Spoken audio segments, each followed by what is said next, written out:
کسی روزی بی خبر از ایام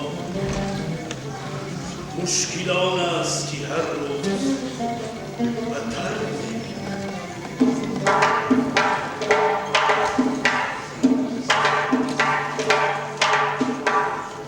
این کشور است که در دور قمر می‌بینم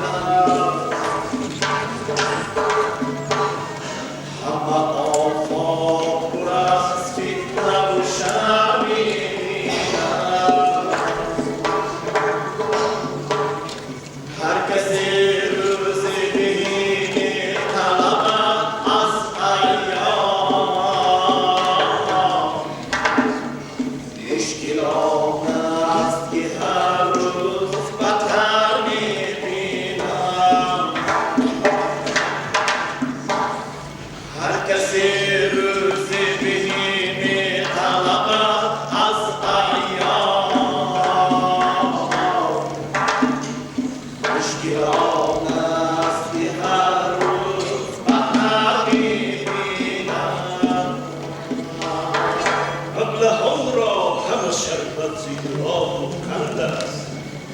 خود دیداران همه از خونی جگر می‌ریزند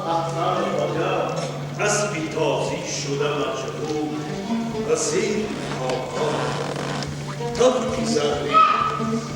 همه در گردنی خردی الله جورم الله دختران را همه جنگ است و جدل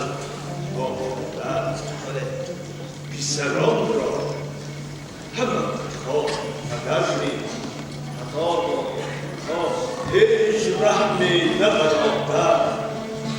و برادر دارد هیچ شفقت نه پدر را با پسر بله مردی حافظ بشنم خواجه گرم نیکی کن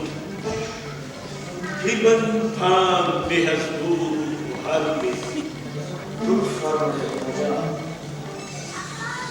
از لطف شما سرفراز آجیل فوتبال این غزل را بین فاصله ها این ایشان دامن